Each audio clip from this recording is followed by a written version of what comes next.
Meet Lawrey Calabro, the naturopath. Hello. Lawrey, can you tell us a little bit very quickly about your background and then let's go into perimenopause and menopause symptoms, the basics, what you see in your clinic? So I'm a naturopath here in Australia. I've been a naturopath for it's actually my 20-year anniversary last year, my professional anniversary. It just went by in a blur and I missed it. I've been a practicing naturopath, mostly assisting women with hormonal health. So I really focus in on endocrine health in the areas of both reproductive hormones, because there's lots of different hormones, but reproductive hormones and also thyroid health in all of its various presentations. Yeah, Kate and I were just discussing, we've been discussing over the last like year or maybe even more about our own changes in hormones and what we've been experiencing as we move closer to 50. And Laurie's very aware that in her clinic, in her experience with clients, she's seeing people who probably want to do things in the more natural way. So where today's conversation isn't going to lead towards HRT, MRT, it's more probably geared towards people that wanted to do it in a natural way. And that's not a judgment on anyone doing anything, because I think it's hard enough to human as it is. And she will even support people that are doing it, that way. And actually she refers to doctors as well. And she works quite closely with my doctor and we got some bloods done, etc. Australia these days, like we're really open to collaboration where it's available and where it's appropriate, and we'll always work to support a client no matter what choice they make. We're not like natural medicine or the highway kind of thing. Most naturopaths in Australia are integrative and collaborative, and where medications are necessary, that's fine. But I think the underlying premise of all of this, and this is what we were talking about before we jumped on this recording, is that the healthier you are as an individual, the better your overall metabolic and hormonal status throughout your life, the easier these transitional periods are where we get big changes in hormones. And it's really just that adaptation to the changing environment that's the most important. So that's like, you don't want your brain freaking out because hormones are declining and or presenting, even with MRT, we get presentation of hormones and your brain still has to adjust to that. So it's about supporting the whole person. That's how my practice works. Like we aim to support the whole person with their overall health. And then we do some testing or make some professional assumptions about how their hormones are behaving. Can we talk about for a minute, one of the most common side effects are hot flushes or hot flashes, depending on the country that you're in. Yeah, hot flushes here in Australia, hot flashes, flashing. If you're overseas. If you're overseas. I think the most interesting thing about this is that the way people present with this, some people experience them and some people only have very small windows where they have them and other people have none at all. So why is one person different to the other? And it's really about, I think, that metabolic flexibility and the environment that they're in, like in terms of physical and emotional stress, how well resourced they are in terms of nutrients and diet, whether they're moving, whether your body's really metabolically flexible or not. So there's always clues, like in the lead up to perimenopause. Like it doesn't just come out of nowhere. Everyone's like, oh, this just came out of nowhere. No, it didn't. Like you had fertility issues before. You've had low levels of progesterone before when I've tested you when you were ovulating. You've had chronic stress in your life for the last 5 years. Like there's all these other clues like leading up to menopause that help you understand what your body might be needing in terms of support. But like in terms of hot flushes, it's normally a response to changing estrogen levels.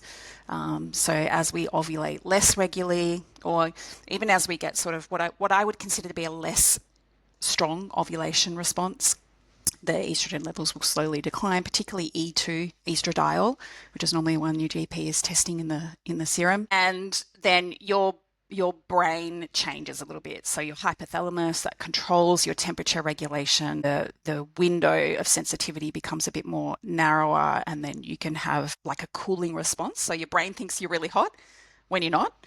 And so your body sends those cooling messages and you get the sweating and the vasodilation and you can feel the rising heat within your system. If you look into a more holistic explanation of it, like you probably want to lean toward looking at what Chinese medicine thinks about menopause and hot flushes, is like an excess of heat in the system. and a deficiency of the cooling aspect. So a deficiency of yin, which is more about kidney health and using kidney tonic herbs and things. So we talk about this concept from TCM where we talk about yin nourishing. But yin nourishing is really, all the herbs that nourish your nervous system, all of the lifestyle practices that calm your nervous system, make you more resilient, your meditation, good quality sleep, hanging out with people that don't stress you out. They're all really yin nourishing activities. So that's what balances the excess heat or the unopposed heat is kind of more how I think about it. And that's why a lot of natural therapists will, Okay. when they start talking to you about menopause, like even before we have a test that says, yes, you're coming close to perimenopause or menopause, we'll always begin with something that nourishes the nervous system or nourishes the yin. So we're saying probably one of the most common yin nourishing herbs in popular use at the moment.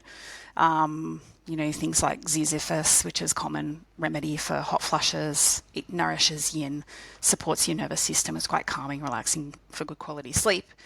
So we'll always have that nervous system nourishment process. And so this is whether you're on hormone replacement therapy or not. Like it's still an absolute foundation to supporting the whole person in adapting to that change, like that change in circulating hormones. Yeah. What about some simple things that people can do, like before they get into herbs and medication? Yeah. You mentioned the body and the metabolism needs to be ideally in a good state. What do you mean, and what can people do to get themselves in a good state? So they're all the foundations that we've been helping people with our whole careers, Kate. So movement, like moving your lymphatic system, getting your muscle mass, either preserving your muscle mass or increasing it if you want to go that far. So movement, intentional and regular. 2 really good quality foods. You don't have to worry about deficits or excesses and things, but like just get the foundations right, like whole foods, mostly cooked at home. Keep it really simple, a good mixture of foods. I mean, like proteins, animal proteins ideally, lots of plant-based components, so vegetables, colourful vegetables. And then if you're the type of person that needs it or you tolerate them well, some sort of carbohydrates or, suitable grains or root vegetables or fruits. And you just want a wide variety across a day, across a week, and minimising the really pro-inflammatory foods, refined flours and sugar. They're the 2 most harmful. And if you want to put in there some of the refined fats, can be problematic for some people, not everyone, but a lot of people, depending on the quantity that's in there. So, and that's kind of foundational stuff. I think a lot of my clients have trouble with the basics, and that's, they've not put that foundation in earlier in their lives, and that's sometimes why they find it very difficult, or it seems like there's a lot of changes to be made around the perimenopausal period. But the basics, I think personally, they're very simple. I think we just go into too much detail. This supplement, that greens powder, should I do this? Should I have a cold bath? Should I buy a sauna? Like, forget about that stuff. Like, it's really like, did you eat a couple of handful of greens today or did you not? You know what I mean? Like, it's simple stuff done consistently that makes the biggest difference. So really getting those foundations in place is where I would spend most of my time and energy. Interesting. Yeah, that's definitely made the biggest difference for me, actually, just changing my diet. But then I had to become accountable to a bunch of professionals and, potentially fear, I don't know, losing money and losing face. And people need to figure out what makes them accountable to do the thing. And I don't think you have to go black or white, all of these changes at once or not. And some people don't need as much support because their system is really resilient. Like if I'm thinking about my hormonal journey across a lifetime, mine has been pretty straightforward. Like I've not really had, touch wood, any issues so far. Like menstrual cycles regular. I've kind of tried to stay away from hormones and things, but that's just like a preference of mine. Like the pill and contraceptives and stuff I've mostly stayed away from. And I don't get period pain. I very rarely get PMS. Like it's been a pretty easy journey. I've not really had much in the way of fertility issues, except like just general aging, like in my late 30s and I had my second child at 40. So that just took a little bit of time. But in general, I've not really had many issues. So far in perimenopause, like I'm 40, how old am I? 48. The main changes I've noticed are changes in my nervous system sensitivity. So I'm just more sensitive, kind of like I was postpartum when you're in that lower estrogen state in postpartum. And I breastfed for a really long time in my early 40s, and I feel similar. My body feels similar to that time when in that lower estrogen state. Maybe even though because I it's have regular cycles. it's quite recent for you. That's why you can remember it. Yeah, well, that's what is it Jane Hardwick Collins talks about a little bit, like this like forgotten generation of women who are having children very, very late in their reproductive years, like me. Then if you're breastfeeding for a while, like you've got little children, but then like you're also experiencing these early symptoms of hormonal change from perimenopause. Like I couldn't even define the line between stopping breastfeeding and perimenopausal symptoms. Like it's absolutely really overlapped for me.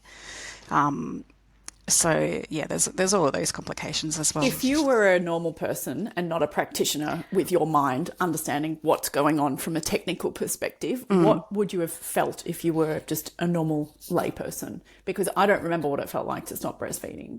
I remember feeling emotional after having the emotional change. I think that's what I noticed first with perimenopause anyway, is that like the emotional environment changes. You're more sensitive to things. You're more sensitive to bullshit. You have reactions to things that you wouldn't have been reactive to in the past. But I feel like it's an unmasking, I suppose, is some of the terminology that people use. I feel like you're just pulling the buffer away a little bit. So whereas before you would have been like, oh, I feel a bit uncomfortable about that, like you would have been able to go, oh, I can kind of ignore it. But now it's like, I feel really uncomfortable about that and I don't want you to do that anymore. or I'm not going to do that anymore. Or it's time to look at my health like really directly and, you know, am I doing the basics now? No. You know, maybe I'm not. Maybe I need to revisit a few things and like sort of renew my interest or my commitment to looking after myself because, you know, you put it last and you tolerate that for a while, but now you're not tolerating it anymore. Yeah. I feel like tolerance reduces, but in a good way, not in a bad way. Well, in a good way, it would be a better way if we weren't set up in the way Western culture is set up, because we're like each family is a little island by itself. It would be better. A little island by itself, and like people are often, or my clients anyway, they're like pretty driven.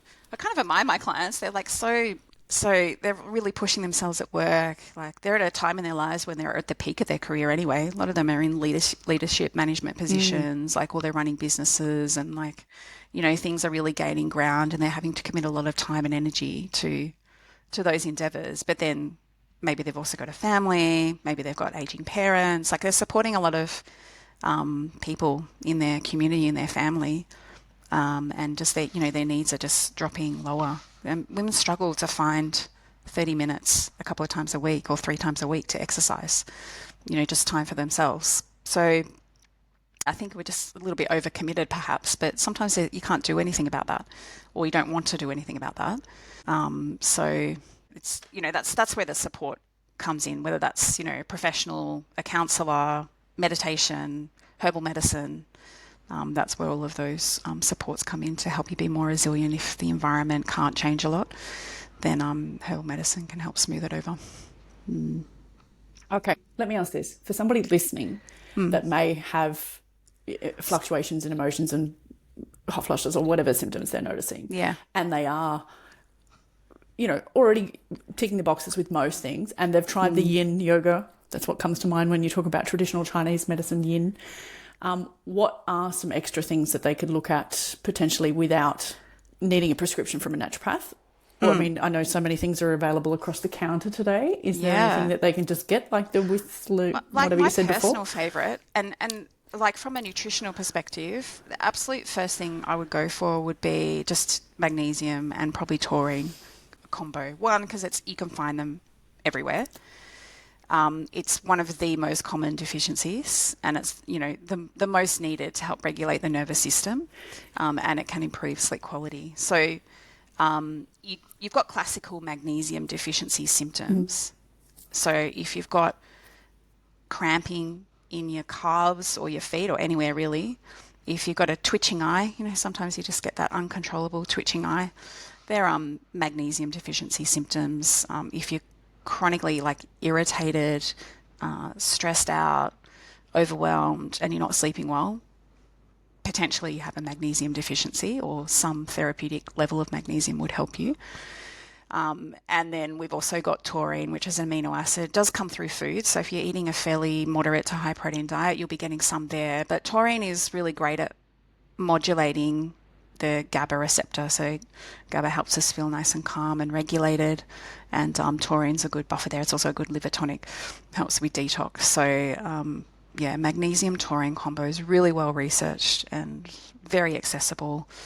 Magnesium glycinate powder with a bit of taurine, and sometimes you get a few other things in those combinations, herbs perhaps, but a dose of that once a day, yielding 300 milligrams of elemental magnesium, would be ideal for majority of Australian women who are deficient in magnesium.